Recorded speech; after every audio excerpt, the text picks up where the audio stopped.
Hi, I'm Laura Grenning at the Grenning Gallery, and I'm here today to talk about Kristy Gordon's major work, The Strangled Planet. It's kind of the anchor painting and the masterpiece in this show.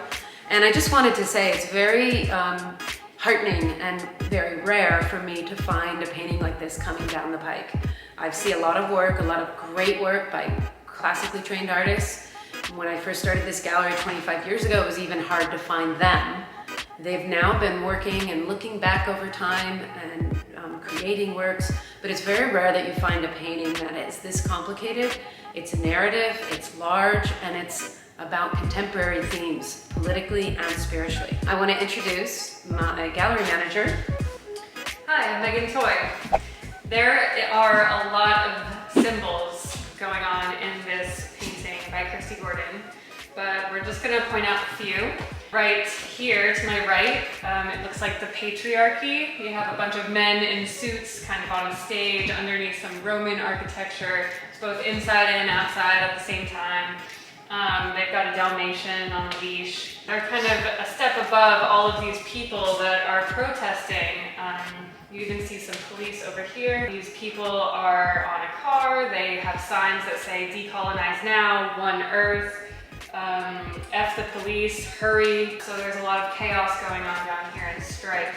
And then above, there's a lot of feminine energy we see in these angels and kind of half bird, half human figures. There's one of those half bird humans holding a baby, so we get that sense of nurturing quality.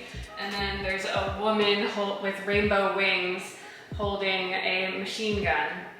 Very much today. So don't forget the what's going on with these skeletons. So Kristy Gordon has featured these kind of dancing skeletons in paintings in the past, and it's supposed to represent the ever-presence of death.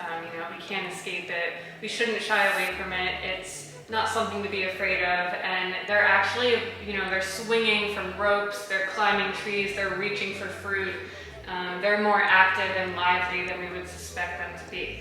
So there's one other, what's happening here? So we have a single man on top of a mountain with a flag. He is a colonist, kind of taking over what he has found to be his own, stamping his own flag down and claiming it, although nature is not to be claimed by any single person. And then what's happening here? This is like a beautiful... Yeah, so the unicorn represents a beautiful, vulnerable figure that doesn't want to be violent, but is facing attacks from all different angles, from these men, from these animals. And so out of fear, she pierces this wolf with her horn, kind of breaking her purity. And then I just want to finish on one of the overriding and ever-present themes with Kristy Gordon is the power of nature and the fact that nature is in balance. And in order to bring that home, she has pretty much surrounded this whole scene with these bioluminescent flowers that are, through her expert knowledge of painting, they look like they're neon and glowing, but they aren't. It's just the use of color that she's created. And overall, I find this work incredibly complicated and dynamic, and she's definitely looking at the great works from the Renaissance when they didn't have moving film, and these great paintings had to stand in for moving film. And she's delivering. She's really delivering. And I think you should look at this, and also, is it the Cosmic Lotus? The Cosmic Lotus, which was another major work we had by her that's sold and happily ensconced in a beautiful collection. To me, this is a spectacular painting. Go to grenninggallery.com and you can click subscribe on YouTube as well. You can find out a lot more about Kristy Gordon and her work.